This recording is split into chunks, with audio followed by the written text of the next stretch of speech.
professor aqui da Universidade Federal de Santa Catarina. Obrigado por participar, Jason. Obrigado, Eduardo. E a minha pergunta é o seguinte: a gente já vem falando um pouco sobre essa questão dos modelos curriculares, da trajetória do currículo e como que ele é um aspecto fundamental e essencial para a organização da escola e também dos professores e consequentemente também dos estudantes. Então eu queria que tu pudesse falar um pouquinho sobre essa experiência do currículo que tu tens construído ao longo da tua carreira e como que isso de alguma forma influencia o dia a dia dos professores em sala de aula. Bom, Eduardo, eu tenho alguma experiência de pesquisa e de atuação profissional no âmbito da construção e investigação de documentos de natureza político-curricular, tanto vinculado a redes públicas estaduais quanto municipais, especialmente aqui em Santa Catarina, Florianópolis especificamente, mas também no estado do Paraná. E acompanho e desenvolvo, oriento, né, pesquisas no âmbito do programa de pós-graduação em educação aqui do Centro de Ciências da Educação da UFSC, relacionado ao processo de desenvolvimento e apropriação, né, por parte especialmente dos professores, de documentos dessa natureza. Então, me parece que seria importante destacar duas ou três dimensões relacionadas à importância desses documentos, né? De um lado, a gente tem uma dimensão que eu poderia chamar de político-institucional,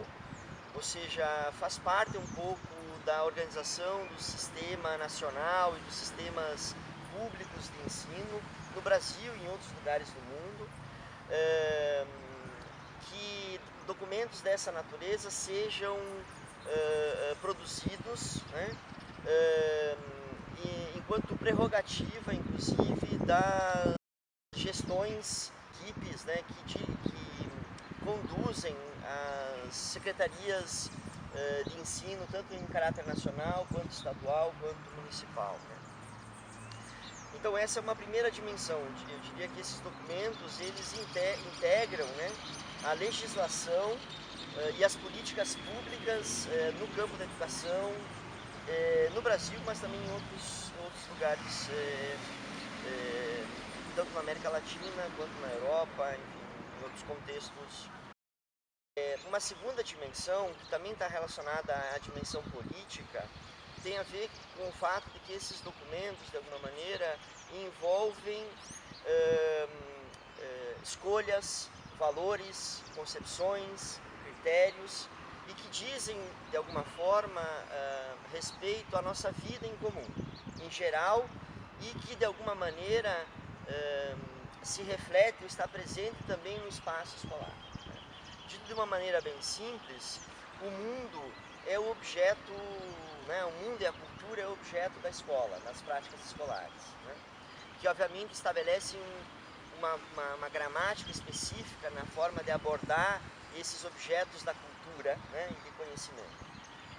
das artes, da filosofia e das ciências, né, e da cultura em geral.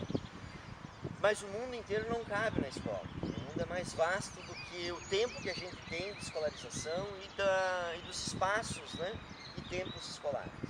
Então, de alguma maneira, esses documentos envolvem seleções, escolhas, né, mas também exclusões, né, daqueles conhecimentos que uma comunidade, que uma sociedade, né, que uma instituição ou que uma rede de ensino valorizam, querem legar para as novas gerações, consideram importantes no processo de formação individual e coletiva das novas gerações. Então, envolve uma dimensão política no sentido de que ali está em disputa, né? Por isso uma frase geralmente usada no contexto dos estudos e também das políticas públicas em relação aos currículos, é que se trata de um território contestado, né? Contestado por quê? Porque é um lugar onde a gente debate concepções, ideias, critérios relacionados àquilo que a gente espera da educação, da formação, do futuro desses sujeitos que frequentam as nossas instituições, certo? Então, essa dupla dimensão, ela é evidentemente interligada, articulada, e só faz sentido destacá-la dessa maneira para fins didáticos, né? Mas o que eu gostaria de chamar a atenção com isso é que, de alguma maneira, esses documentos, né, por isso eles carregam na própria designação, né, esse caráter político, né, eles dizem respeito, portanto, a uma dimensão das nossas vidas que envolvem visões sociais de mundo, né, que envolvem priorizações de determinados conhecimentos com vistas a determinadas características que se quer para esses jovens, né? Então, a gente pode considerar numa primeira dimensão, né, dentro dessa dimensão política, que esses documentos, como se refere um importante curriculista, né, brasileiro chamado Tomás Tadeu da Silva, que escreveu um livro de introdução às teorias do currículo, chamado Documentos de Identidade, no qual ele vai destacar justamente isso, que esses documentos são documentos produtores de identidades, né? Porque eles, de alguma maneira, envolvem um percurso durante um certo tempo, num certo espaço institucional, de modo que as pessoas que ali que percorrem esse percurso, né, a ideia de currículo está associado, né, à etimologia da palavra, a ideia de percurso, de caminho, de trajetória, né, eles sairão transformados ao final desse processo. Então, de alguma maneira, esses documentos plasmam, né, sentidos, significados, concepções sobre a nossa vida em comum.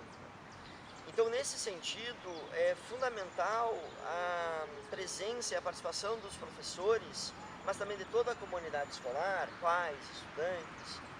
e técnicos, né, na construção, né,